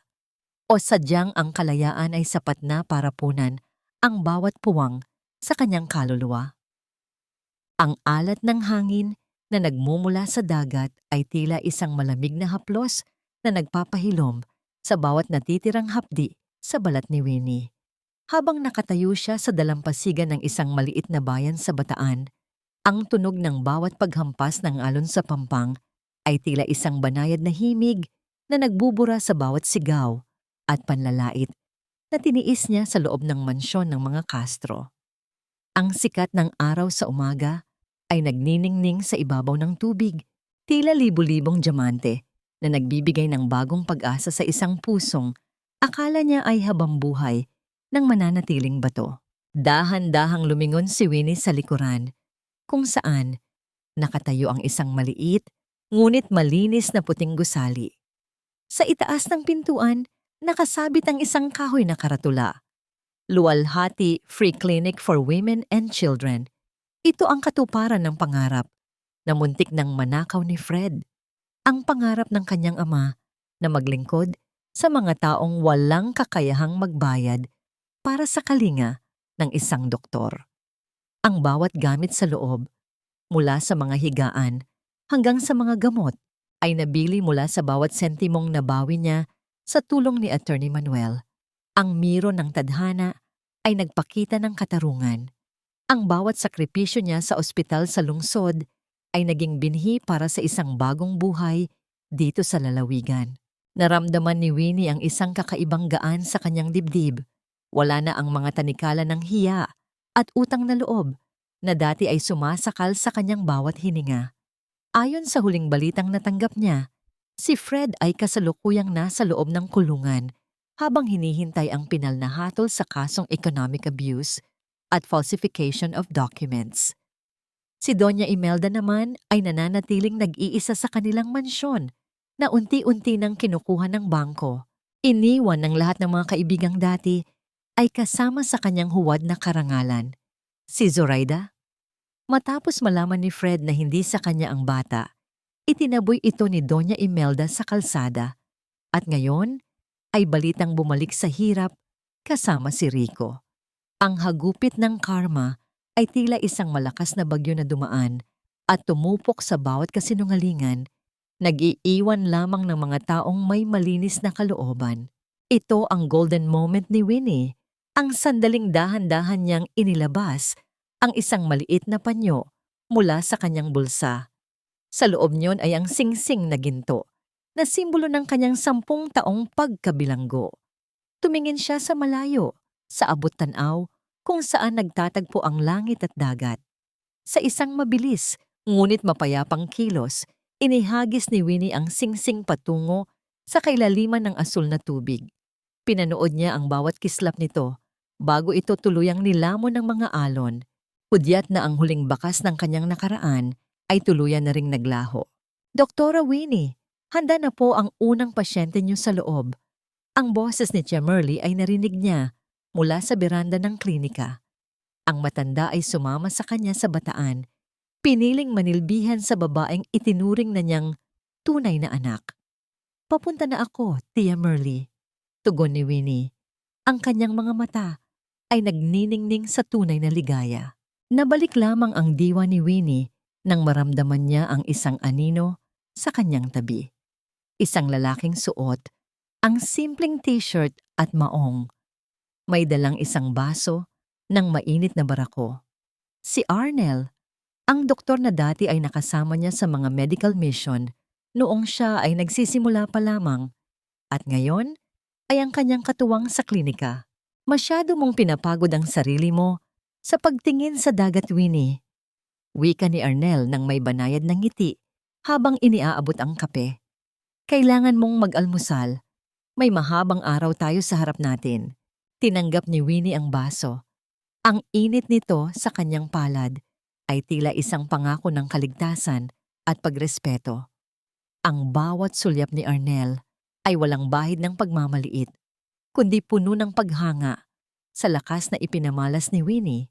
Ang echoing question ng kanyang puso ay unti-unti nang nasasagot.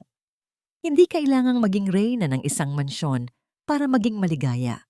Sapat na ang maging reyna ng sarili mong buhay. Dahan-dahang humakbang si Winnie pabalik sa kanyang klinika, kasabay ni Arnel. Ang bawat yapak niya sa buhangin ay tila isang panata na hindi na siya muling lilingon sa dilim. Ang bawat hininga niya ay puno ng bango ng dagat at ng bagong simula. Ang sugat sa kanyang puso ay maaaring may pilat pa, ngunit ang pilat na yon ay hindi na tanda ng sakit. Ito ay tanda ng kanyang tagumpay. Lumipas ang 3 taon na tila ba isang banayad na agos ng ilog na unti-unting naglilinis sa bawat dumi ng nakaraan. Sa loob ng luwalhati free clinic, ang tunay na ingay na naririnig ay hindi na ang sigawan ng pag-aaway o ang kalansing ng mga huwad na alahas, kundi ang malulutong na tawa ng mga batang nabigyan ng bagong pagkakataon sa buhay at ang mga pasasalamat ng mga ina na muling nakatagpo ng pag-asa. Nakatayo si Winnie sa tapat ng bintana ng kanyang opisina, pinapanood ang dahan-dahang paglubog ng araw sa abot tanaw. Ang kanyang mga kamay, na dati ay nanginginig sa takot at galit, ngayon ay matatag at puno ng kalinga. Napatingin siya sa kanyang mga daliri. Wala na roon ang anumang bakas ng ginto mula sa pamilya Castro, ngunit naroon ang mga pilat ng pagsisikap na ngayon ay itinuturing niyang mga medalya ng kanyang tagumpay. Sa tanong kung napatawad na ba niya sina Fred at Doña Imelda, ang sagot ni Winnie sa kanyang sarili ay isang tahimik na pagtango. Hindi dahil karapat-dapat sila sa kapatawaran, kundi dahil karapat-dapat ang kanyang kaluluwa sa kapayapaan. Ang pagpapatawad para kay Winnie ay hindi ang paglimot sa sakit, kundi ang pagpili na huwag nang hayaan ang sakit na yon na diktahan ang kanyang kinabukasan. Nabalitaan niyang si Fred ay dahan-dahan nang tinatanggap ang kanyang sentensya sa loob ng piitan, habang si Doña Imelda ay nananatiling bilanggo ng sarili nitong kalungkutan sa isang maliit na apartment, malayo sa karangyaan ng nakaraan. Ang karma ay hindi laging mabilis, ngunit ito ay laging tumpak. Nahanap na ba ni Winnie ang tunay na kapayapaan? Oo, sa bawat gabing nakakatulog siya, nang mahimbing ng walang bigat sa dibdib. Sa bawat umagang nagigising siya, na ang tanging iniisip ay kung paano makakatulong sa kapwa. Ang kanyang kapayapaan ay hindi nanggaling sa ibang tao, kundi mula sa loob ng kanyang sarili, sa pagtanggap na siya ay sapat, na siya ay mahalaga, at na ang kanyang halaga ay hindi nasusukat sa pagiging asawa ng isang makapangyarihang lalaki. Ang aral na nais iwan ni Winnie sa bawat babaeng nakikinig sa kanyang kwento ay simple lamang. Ang tunay na kaligayahan ay hindi matatagpuan sa pagmamay-ari ng isang asawa, kundi sa pagmamay-ari ng iyong sariling buhay. Huwag matakot na putulin ang mga tanikala ng mapanirang pag-ibig dahil sa kabila ng bawat pagtatapos ay may isang mas magandang simula na naghihintay.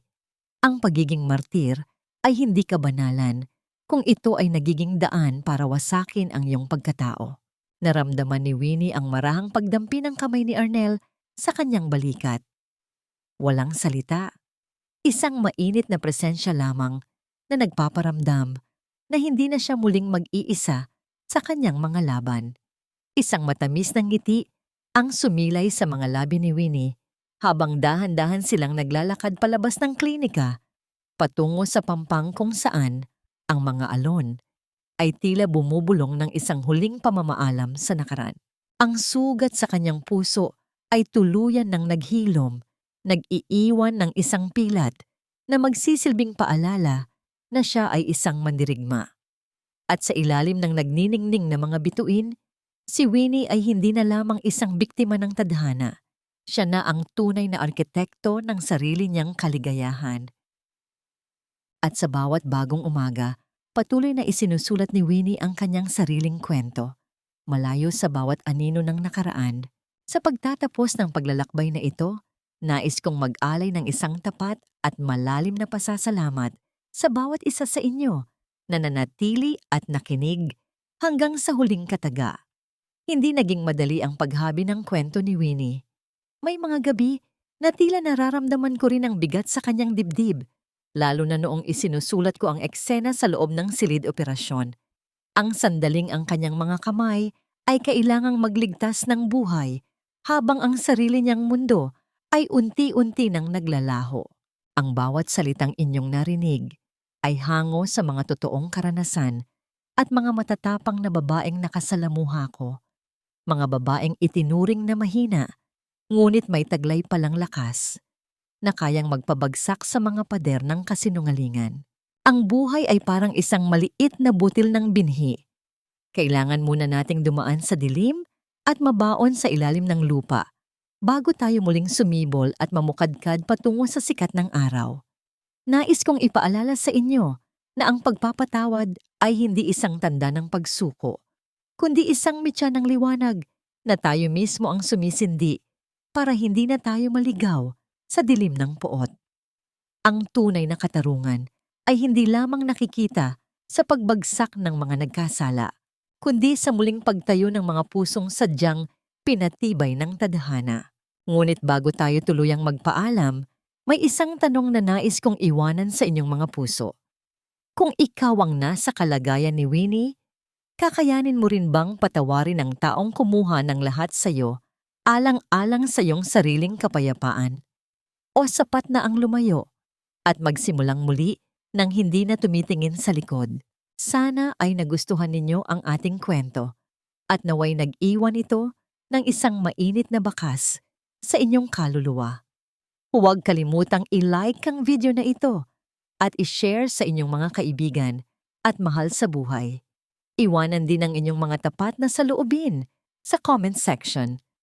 Nais kong malaman ang inyong mga opinyon tungkol sa naging desisyon ni Winnie. Mag-subscribe na rin sa ating channel para laging updated sa mga susunod nating paglalakbay sa mundo ng damdamin.